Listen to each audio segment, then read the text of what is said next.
Welcome to episode 39. This episode's for you if you're an account manager managing client relationships on a day-to-day basis. In this episode, I'm going to share with you 3 key steps to leading a client meeting.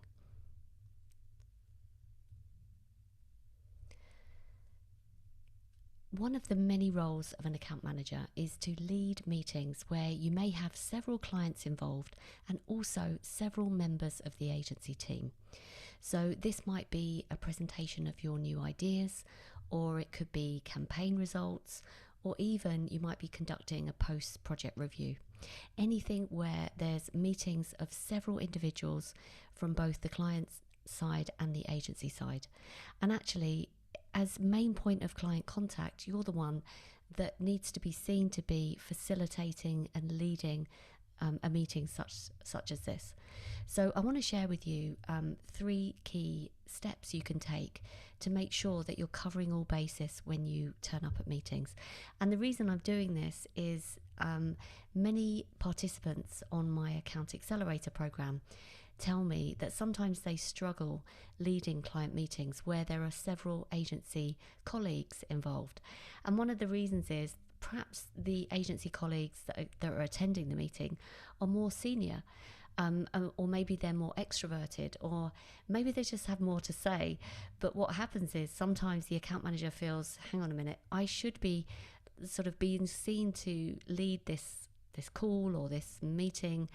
And actually what I'm beginning to feel like is I'm not being the main person here, and I just don't look like I'm in control. So it could be that there's another character in the room that's a stronger character, or they just simply know more about this particular topic and are kind of an extroverted character where they like to talk a lot. But for whatever reason, really, if you follow these 3 key steps, I think you're going to set yourself up for success. So the first step is to reconfirm, and they all begin with R's because I love a model. So to reconfirm the meeting with the client. So perhaps you've set a date with the client for 2 weeks' time where you're going to be presenting your ideas back.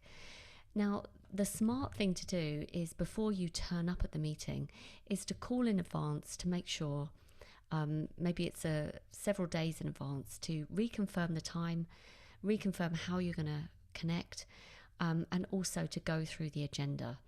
Now, this is also an opportunity to ask the client what their expectations are for that meeting. For example, you could ask something like, for this meeting to be successful, what for you needs to have happened by the end? And then you go really quiet and you wait for the client to tell you. So, and you might be surprised.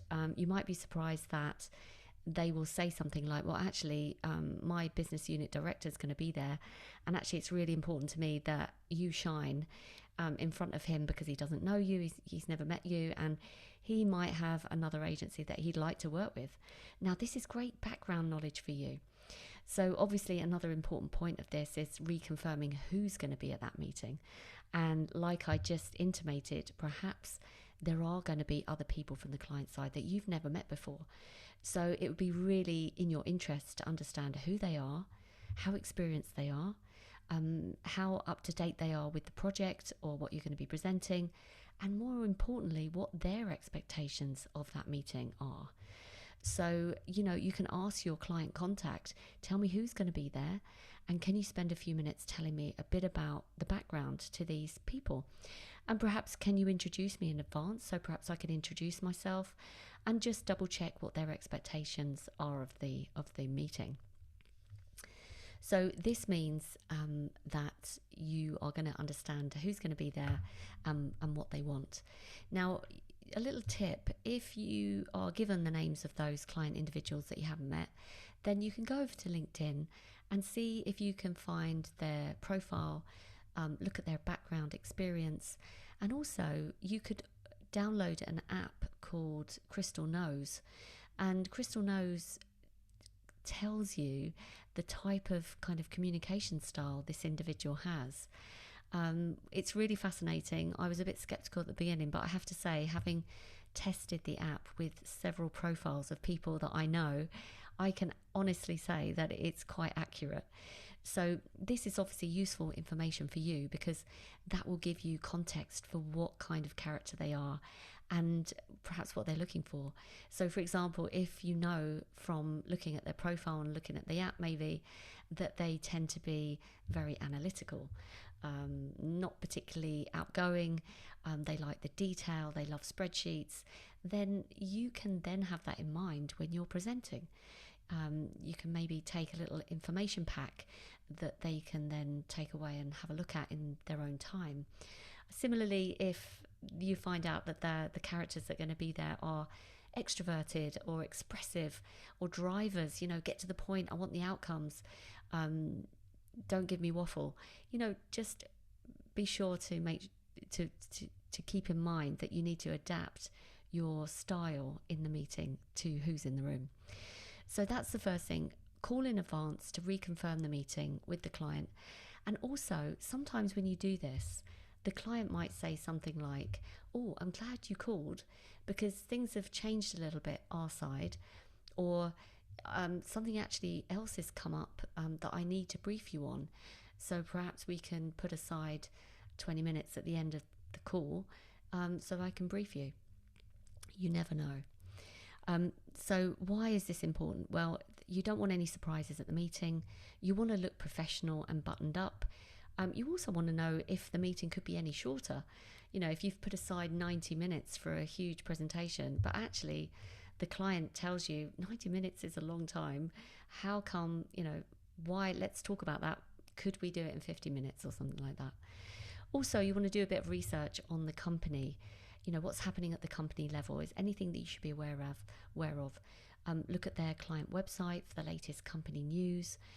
Perhaps download the transcripts from the investor relations meetings if it's a big enterprise client. Perhaps look on LinkedIn for the CEO and see if there's any latest news he's shared. So yeah, reconfirm the meeting, do a bit of background reading. And then the next step is to rehearse. So the other R is rehearse. And that's where you want to pull the agency team members together to talk them through your pre-meeting plan. And that is essentially briefing them on who's going to be there, what their expectations are, go through the agenda and agree roles and responsibilities. And this will prevent anyone talking over you, for example. If you agree that you're going to be the one leading the meeting, facilitating the meeting, opening up the meeting, it's also an opportunity to think about and anticipate any questions that you think might come up in the meeting, so that you can agree as a team how you're going to respond to those questions. You may have some questions yourself that you'd like to ask. Also agreeing, how you're going to interact as a team. Who's going to go first, who's going to go second, what's going to happen at the end. Maybe you have a Q&A session and who's going to lead that and maybe direct the questions. So yeah, getting the team together is a real lovely way for the rest of the agency team members who perhaps don't have that regular contact with your client to feel included, to feel updated, to feel prepared and part of your team. So rehearse, get together and make sure that, by the time you get in front of the client, you are a well-oiled machine and you've anticipated different things that can happen. The third step of leading a meeting is to be ready to lead. So this is the third R, ready to lead. And essentially it's where your job is to, at the beginning of the meeting, for everyone there, restate the meeting agenda, talk about timings of the meeting and what's going to happen at the end. So for example, you might say that, look, at the end, my job's going to be to, take note of the key action points. And what I'll do at the end of this meeting is go through those key actions to get them agreed. And then I will, within 24 hours of the meeting ending, I will circulate a contact report with those key actions documented. So yeah, that's always a good thing to do. Also, if there are any breaks in the meeting, just make sure that you've told everyone, look, we're going to be pausing for 10 minutes for a refreshment break. so that everyone knows in advance that they can maybe take a call that they need to, or send an email, and then facilitate the discussion. Make sure that you're the one leading the meeting, pulling people in, and looking for those signals from the client side, particularly if they are, maybe losing their concentration, getting distracted, looking bored. Look for members of your team maybe that may be waffling a little bit too long or going off agenda points. Make sure you bring everyone back to the key objective of why you're there. And then at the end of the call, you can then wrap up, summarize the key points that have been covered in the meeting, and talk about next steps. So let's just recap. So the 3 R's. So reconfirm the meeting in advance, rehearse the meeting internally, and then be ready to lead the meeting with the client. So I hope you found that useful. I hope there was a couple of reminders there for what you can do. But it's always good to have a process that you follow for every meeting, so that everyone knows the protocol, particularly for big meetings where you only get one chance. There's another episode of the podcast where I talk about how to overcome status quo bias. And this is where you may be presenting new ideas and perhaps the client is potentially resistant to those ideas, and how you can overcome them. So you can certainly have a look back at that episode. I'll include the link in the show notes, and this will give you a reminder of the checklist that you can go through to make sure you cover all of those points to overcome the client's status quo bias. I hope you enjoyed that episode, and if you have any questions about leading meetings, then please look me up on LinkedIn, Jenny Plant. Send me an email, jenny@accountmanagementskills.com. And just to let you know, I'm running my next Account Accelerator program on the 23rd of September.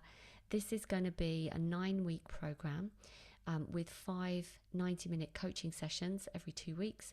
And it's where I talk you through a systematic approach and a client-centric approach to client growth. So it's to take you from unpredictable project revenue to more predictable account growth. And it is for you if you've been in an account management role for at least 2 years, managing client relationships, and you are responsible for account growth.